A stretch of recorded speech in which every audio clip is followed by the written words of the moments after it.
hal apa yang abang pelajari sampai di Jakarta yang paling mengubah hidup lah? Sebenarnya saat ini hidup pun belum berubah. Belum berubah. Luar ya. Masih pondok. Sahabat, dia yang selalu ada saat kamu butuh tempat bercerita. Dia yang selalu ada saat kamu menghadapi masalah. Bahkan dia yang selalu menepuk pundakmu dan berkata,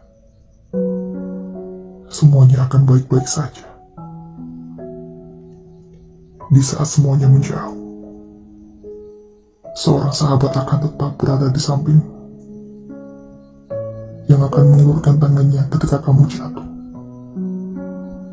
yang tak banyak bicara ketika kamu menangis. Bunga memang indah ketika mekar, bulan tampak menawan ketika malam,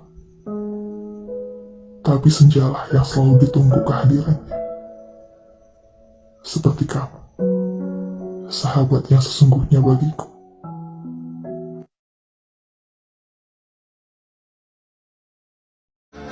Jika memiliki banyak uang membuatku lupa bahwa kau adalah temanku, maka aku tidak ingin mempunyai uang. Pengetahuan tidak bisa mengganti persahabatan. Aku lebih memilih jadi orang bodoh. Orang-orang bodoh selalu dipenuhi kebahagiaan dikarenakan kebodohan mereka sendiri.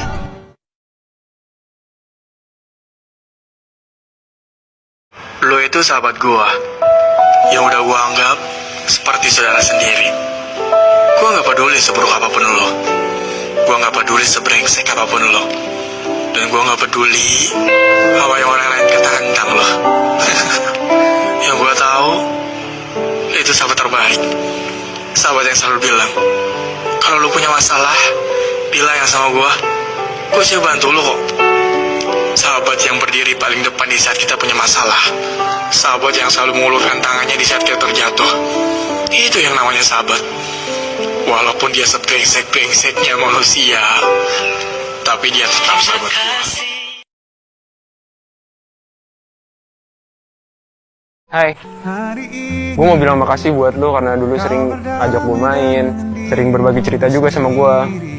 Pokoknya, gue berterima kasih lah sama lo. Gue juga mau minta maaf karena sering buat lo susah.